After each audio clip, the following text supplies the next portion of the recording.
Hey everyone, Theo here. Today I'm comparing the Etchr Lab Hotpress watercolor sketchbook that I have used recently with the Coldpress watercolor sketchbook that I have reviewed last year. This is the sketchbook I used at the Urban Sketches Symposium in Auckland, New Zealand, and I have filled up maybe 3/4 of the pages, so now I have enough information to make this comparison review.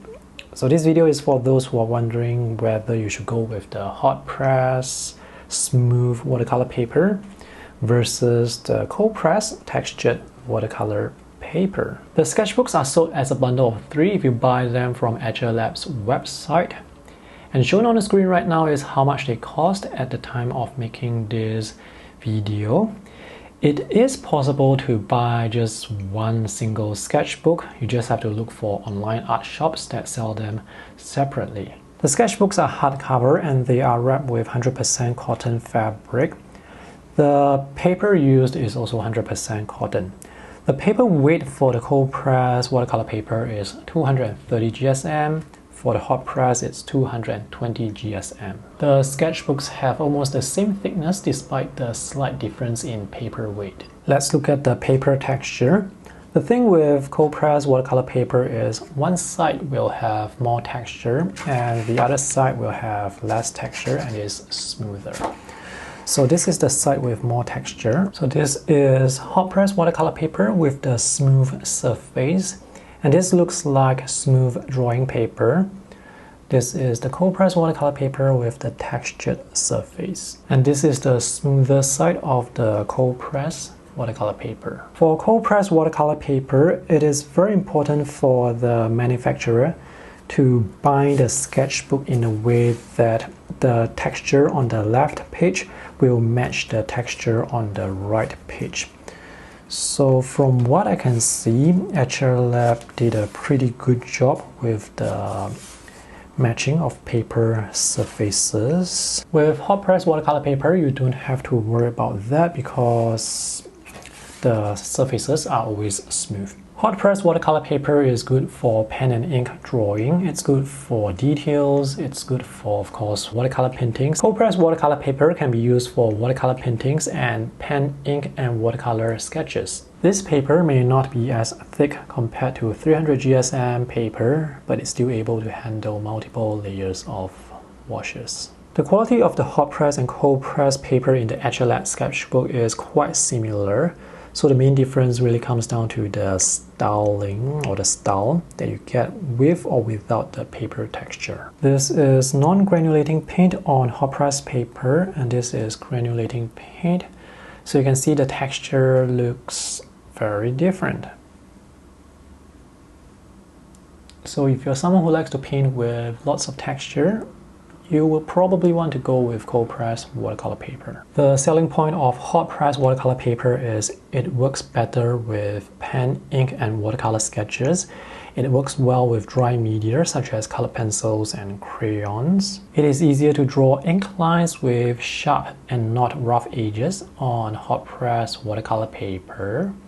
It is also possible to draw ink lines with sharp edges on Coldpress watercolor paper. It's just that you have to draw a bit slower to get those sharp, solid edges.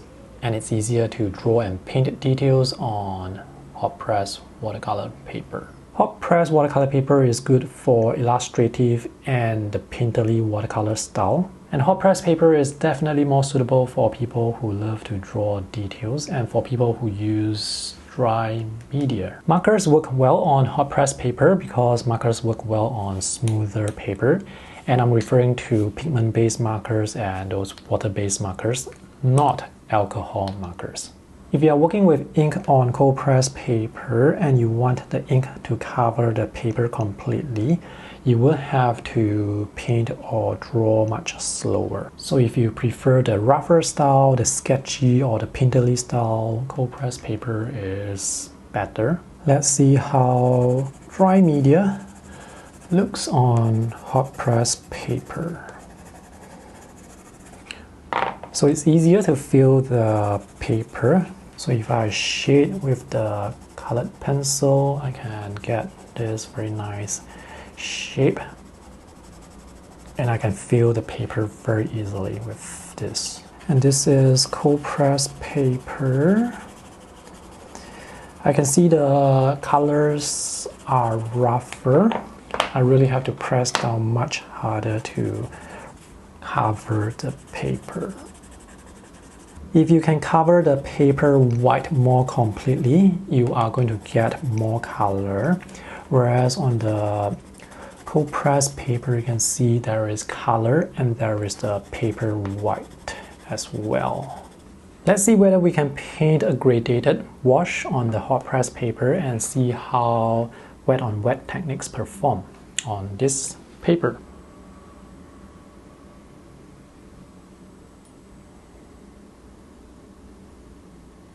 There seems to be some issue with this page because you can see the paper repelling the water here and here. Let me try again on the other page. The gradation looks fine, it's just that I may have used a different color on the Coldpress paper. So I switched over to using Cobalt Blue Dip for this gradation. So this is how Cobalt Blue Dip looks on Hotpress watercolor paper. And this paint is very granulating. But due to the lack of texture on the paper, the granulation is not that obvious. And I can see some horizontal painting marks. And this is on the Coldpress watercolor paper. So there is texture with the paper as well as with the paint. And this is Cobalt Blue Dip with some burnt sienna on a wet paper surface. Next, we will blend yellow with red while the yellow is still wet. You can see the paper surface is very wet. Okay, now the red is going into the yellow. So now I have the paper tilted in this direction, so the water should flow in this direction. Okay, this part here is dry now, so the red will not be able to move here. For the third test, I'm going to have a lot of yellow again, and I'm going to draw 3 horizontal lines and see how the colors blend. I'm going to use a finer brush, a brush with a sharper tip. So the paper surface is still wet, or very wet. And I'm going to draw 3 horizontal lines here. And see whether the red can just blend softly. I wonder if it's a case of me using too much red here, so I've just reduced the amount of red. Let's paint another horizontal line here. Everything has dried, so let's take a closer look. The wet on wet color blending here is quite smooth. It's just that you have to work faster to get the colors to blend before the paper dries. For this test, I have the sketchbook flat on the table. So when I painted the horizontal strokes, you can see the colors, they don't move out much from the horizontal strokes. And when the color or the paint moves out to blend with the yellow, you can see the streaking lines, which to me is quite distracting. And you can see those streaking lines here as well. This is something that can happen when you have the sketchbook flat on your lap while you are sketching outdoors. So if you want the paint to move more, you will have to tilt the paper or the sketchbook. And that's what we have here. There is definitely more movement here, but you can still see the streaking lines, even though this was painted with 1 horizontal stroke. The streaking lines here are less obvious, but you can still see that here. And this is the Coldpress paper, and we have the same effect here as well. And this is how good watercolor paper should perform. This is Fabriano Rosa Spina paper that's made with 60% cotton content. And cotton content is not the only thing that will determine how good the paper is. And this paper is also considered hot press because it's kind of smooth. This horizontal stroke that I painted on the blue wet wash was able to blend very softly, very beautifully with the wet surface. And this is the second stroke. I'm not sure if you can even see the second horizontal stroke here.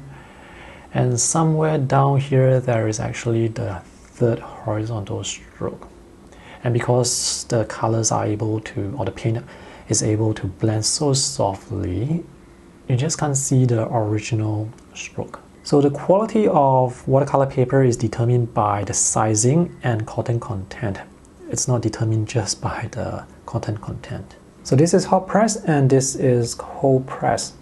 I actually started my watercolor journey with Coldpress paper, and over the years I find that I'm beginning to prefer Hotpress paper. Anyway, different papers for different purposes. The quality of the watercolor paper in these sketchbooks is good. It's just not that good. Having said that, these are still sketchbooks I can recommend easily to people because they are pretty good sketchbooks. It's just that if you want even better sketchbooks with better paper, be prepared to spend a lot more. Etchr Lab actually sells another series of sketchbooks called the Perfect Sketchbook, and those sketchbooks come with top quality Fabriano watercolor paper.